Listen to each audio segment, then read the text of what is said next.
வணக்கம். அதாவது 1000 கோடி டாஸ்மாக் முறைகேடு வழக்கு விசாரணை என்பது சூடுபிடித்திருக்கிறது.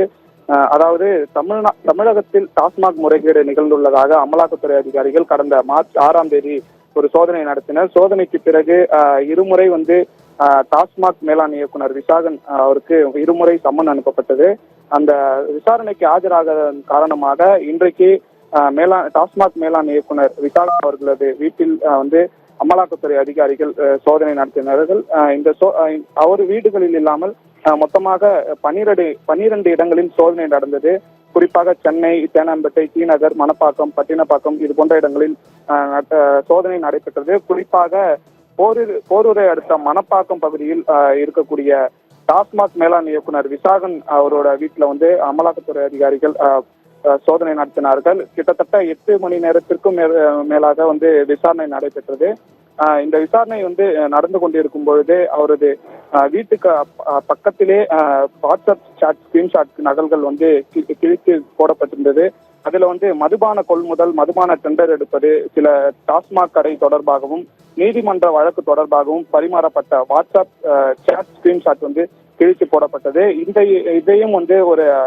இதையெல்லாமே அமலாக்கத்துறை அதிகாரிகள் கைப்பற்றி விசாரணை செய்தார்கள். அதாவது இந்த விசாரணை நிறைவு பெற்றதுக்கு பிறகு அவர்களது வீட்டில் விசாரணை நடந்து கொண்டிருக்கும் போது அவரது மனைவியும் அதே போல டாஸ்மாக் மேலாண் இயக்குனர் விசாகன் அவர்களையும் அழைத்து நுங்கம்பாக்கம் இருக்கக்கூடிய குஷ்குமார் சாலையில் உள்ள அமலாக்கத்துறை அலுவலகத்தில் விசாரணை நடத்தி அழைத்து தற்பொழுது விசாரணை நடத்தி வருகிறார்கள்.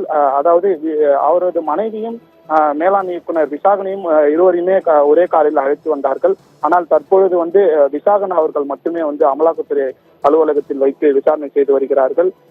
அதாவது குறிப்பாக டாஸ்மாக் முறைகேட்டில் லஞ்ச பணம் தரகர்கள் மூலமாகவும் துணை மேலாளர்கள் மற்றும் மூத்த துணை மேலாளர்களுக்கு நெட்வொர்க் மூலமாக பணப்பரிமாற்றம் நடைபெற்றதா, போலி ஆவணங்கள், போலி ரசீதுகள் மூலமாக டெண்டர்கள் பெறப்பட்டு நிதி மோசடி செய்து போலி கம்பெனிகள் மூலமாக பல்வேறு நிறுவனங்களுக்கு சட்டவிரோதமாக பரிமாற்றம் செய்யப்பட்டதாக தொடர்பாகவும் விசாரணை நடைபெற்று வருகிறது. குறிப்பாக சினிமா துறை சார்ந்த நிறுவனங்களுக்கு சட்டவிரோத பணப்பரிமாற்றம் நடந்தது தொடர்பாகவும் விசாரணை நடத்தப்பட்டு வருவதாகவும் அமலாக்கத்துறை வட்டாரங்கள்ல தெரிவிக்கப்பட்டிருக்கிறது. குறிப்பாக 8 மணி நேரமாக அமலாக்கத்துறை அதிகாரிகள் விசாகன் வீட்டில் சோதனை நடைபெற்றது.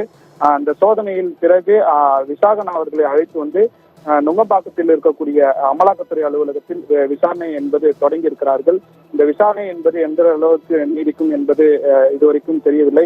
அமலாக்கத்துறை வட்டாரங்கள் தகவல்கள் வெளியிட்டது என்னவென்றால், சட்ட பண பரிமாற்றம் நடந்தது, அதாவது இந்த சினிமா துறை சார்ந்த நிறுவனங்களுக்கு சட்டவிரோத பணப்பரிமாற்றம் நடந்தது தொடர்பாக தற்பொழுது விசாரணை நடைபெற்று வருவதாக தெரிவித்திருக்கிறார்கள். பானு.